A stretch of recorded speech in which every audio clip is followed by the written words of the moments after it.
politika, sosialy, fiainam-pirenena, toe-karena, zava-misy, izany rehetra izany no hitanao anatin'ny vaovaon'ity tanindrazana.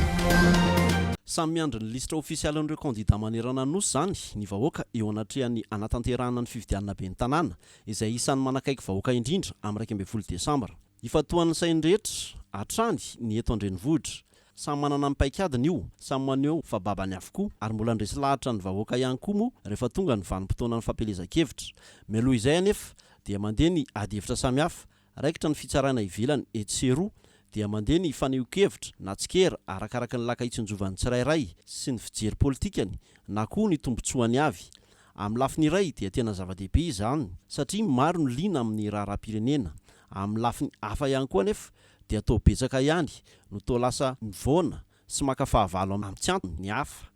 Rehefa tsy mifamonojo amin'ny fomba fijeriny sy ny eritreretiny dia raikitra ny fanosoram-potaka maro tsy ilay fampandrosoana ny tanàna no iadian-kevitra, tsy ny vina sy ny hevitra na koa ny fahaiza-manao n'ilay olona no iadian-kevitra, fa ilay olombelona no lasa manahirana sy sokajiana ho fahavalo politika dia mandeha ny fanenjehana anjambany samihafa sy fanosoram-potaka miampy atsangatsy amanorana. Mbola izany foana ve no hitondrana ny politika fa tsy hoe ahoana no hanarenana ny tanàna, ahoana no hampandrosoana, ahoana no hampirindrana ny fiariana. Sao dia mba diso adversera raha tena vonona hampandroso marina satria ny adverserantsika anie izao ka ny fahantrany. Vao nandray ny ministera izao dia lahara-pahamehana amiko ny apisy izany fandriampahalemana izany na ho an'ireo mpizahatany na ireo toeram-pizahatany maro eto amintsika. Sehatra iray tena mampidi-bola ary miantoka ny 10,000 niarikarena fobe na PIB an'ny firenena iray ny tontolon'ny fizahantany. Sakana goavana tsy ahatratraran'ny Madagasikara izany anefa ny faharatsin-dalana sy ny tsy fandriampahalemana izay mampiempotra ny akamaroan'ireo mpizahatany. Na dia tsy tany miady aza i Madagasikara dia iaraha-malala fa mbola manahirana antsika aloha ny resaka fandriampahalemana indrindra ho an'ireo mpizahatany avy any ivelany tonga eto. Na dia nahitana fiakarany 12% aza ny tany mpizahatany tonga teto amintsika dia mbola tsy tafaverina toy ny talohan'ny Covid-19 izay tahampitsidika izay hatreto. Teboka goavana mila jerena ny resaka faharatsin-dalana sy ny fandriampahalemana izay efa tena mahazo vahana amin'ireo toeram-pizahantany, mahasarika mpizahatany amin'izao fotoana. Ny fizahantany no ainga andresena ny fitiavan-tena satria mampiroborobo ny fifanakalozana, ny fifankahazoana ary ny serasera ara-kolontsaina izany hoe ny fandriampahalemana. Mariana anio 17 Septambra any Antsirabe ny andro maneran-tany ho an'ny mpizahatany 424 fankalazana izay ifantoka manokana amin'ny resaka fizahantany sy fandriampahalemana. Nanome toky ny anao adidy sy vaindohan-draharaha ny fanafoanana izany sy fandriampahalemana izany ny ministry ny fizahantany sy ny asa tanana hoy Ramatoa Ministra Viviane Deoa. Raha tsy misy anefa ny filaminana dia tsy hisy ny fandriampahalemana na ho an'ireo olom-pirenena malagasy na ho an'ireo vahiny mpitsidika. Ary izay ihany no ahafahan'ny rehetra misitraka ny antsarany Madagasikara. Makasitraka tompoko lahy, makatelina tompoko vavy. Izy da zany no nahazo ny prix Pierre Castel, premier prix 15 000 € miaraka amin'ny formation azony coopérative Tanamasoandro ary deuxième prix 10 000 € miaraka amin'ny formation azony biosource farm. Mpandraraha malagasy misehatra amin'ny fambolena sy ny industria mivondrona ao amin'ny Castel no nahazo loka goavana avy amin'ny orinasa Star. Izy ity moa zany dia nanomboka tamin'ny volana martsa tamin'ny taona 2024 ity no nanaovana ny lancement ity 3e édition ity. Tanjona amin'izao hetsika izao dia ny fanohanana ny fandraharana isaky ny firenena ka isan'ny mahazo tombony amin'izany isika eto Madagasikara. Manolotra ireo loko ireo ny tale général vavaon'ny orinasa Star Mathieu Seguin. Concours ho an'ireo mpisahatra misehatra azafady eo amin'ny agriculture eto Madagasikara zany ity prix Pierre Castel ity natao hanomezana lanja ho an'ireo gasy izay misehatra eto anivon'ny fambolena na fiompiana eto Madagasikara hanomezana kalitao ny vokatra malagasy.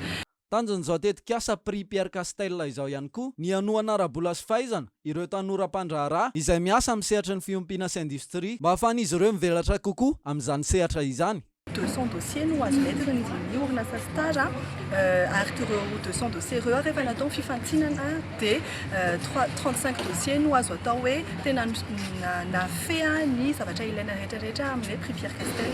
taorian'ny fanolorana loka teto Madagasikara dia ho tanterahana anio 17 septambra hatramin'ny 4 oktobra any Alzera Algérie ny lalonana ofisialy ho an'ireo roa voalohany tamin'ny fifaninanana. Dia efa ho avy sady ny anjea manaraka amin'ny taona 2020 azafady sy 2020. Nanamarika moa ny orinasa Star fa hanomboka tsy ho ela ihany koa ny fifaninanana ny taona 2024. Mamiratra foana ny fiainany fa tsisy rehefa manana zotom-po ianao dia tafita foana ny fiainany ary tsisy mafy tsy laitry ny zoto. Maherin'ny 500 isa ireo namaly ny antson'ny fikambanana mamiratra eny Antehiroka mikasika ny fanomezana fampiofanana arak'asa maimaim-poana fanaon'ny fikambanana tao anatin'ny 2 taona izao. Amin'ny maha 12 taona ny siny nanomanana amin'izao toeram-pampianarana izao dia tena hoe maimaim-poana ny fampianarana atao mamiratra ary ny association dia tena mizara fahasoavana tena ny manome hoe ty fitaovana anankiray hoentinareo miatrika ny fiainana ny ahafahanareo manovy fahalalana dia omena testation nareo dia andana ajerevo ny fiarahamoninareo sy ny fianakavianareo. Fampiofanana no nomena hoy ny filohan'ny fikambanana Toky Arlantona Toky Mamiratra. Tonga indray zao ny 3e vague. Ny 3e vague ity moa zany dia mitohy foana ny formation an'ny valet de chambre sy ny femme de chambre, serveuse sy ny call center ary ny crochet. Ankoatran'izay ihany koa miampy ny formation resaka cuisine coréenne. Araky ny efa filazanay raha mamera hetsy olona izahay tsy ampy azy herinandro izahay fa raha mizara hoe fahalalana mandritra ny 3 volana na 2 volana ho an'olona izay ka mahazo attestation iny olona hoentiny mihoatra amin'ny fiainana mba misy fidiram-bola eo amin'ny fiarahamonina dia izay tena zava-dehibe aminay Satria vahaolana maharitra ny tanjona ho amin'ny mpiray tanindrazana fa tsy vahaolana nandalo amin'ny alalan'ny tolotolotra isan-karazany.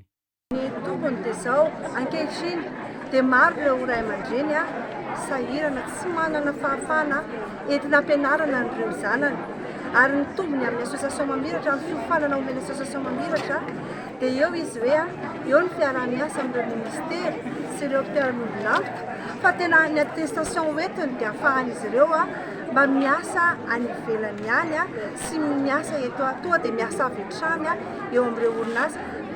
Dia io zany tena ahafahan'ireo izay mpiofana mahazo attestation internationale.